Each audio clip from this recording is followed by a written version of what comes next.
but you couldn't hear what it was saying. When I've had the dream before, I couldn't. But this time I could. She sits straighter. What was it? It was quoting something. Lines from a book, a poem or novel, maybe the Bible, something it had memorized. It wasn't kidding around about it either. What do you mean? The words weren't its own, but they were the truth of its being, like another voice speaking through it. What did the voice say? I am the spirit of perpetual negation.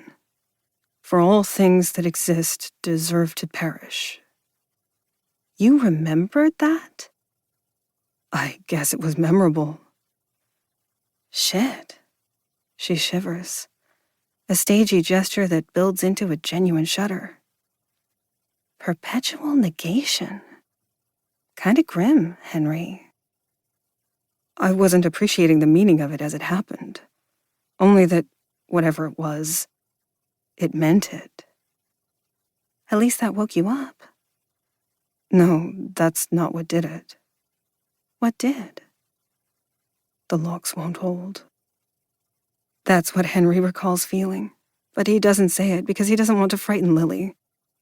Every chain and padlock in the world would make no difference. Because what terrified him wasn't the thing on the other side of the wood, but the new thing that had joined it, a presence that will not be contained. A whisper, Henry says instead. But when I got closer, I heard it wasn't a whisper, it was a hand. Fingers stroking the inside of the door. And then, boom! Something smashed against it, hard enough to split the wood. That's what woke me up. Lily shudders again. Well, you're here now. Where else would I be? Good one, she says, and nods with a mixture of humor and sadness that he thinks of as her trademark, though sometimes wonders if he's reading it wrong. If maybe he always has. Good one. Chapter 2. Things are bad between them, but not too bad. This is the estimation he's held to for so long, it's become a truism. Comforting is believing there's a heaven awaiting us after death. But sometimes, like now, he worries that his assessment of the bridgeable distance between himself and his wife is an error of judgment, the same made by millions of husbands right before the end. He doesn't normally wish he had friends, but when this thought comes to him, he does. It might be helpful to know a man of his age and experience who could tell him whether his troubles were benign or terminal. But Lily's here now.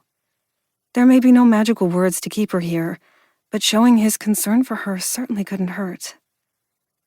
As soon as he speaks, he sees how he may be wrong about this, too. How are you feeling?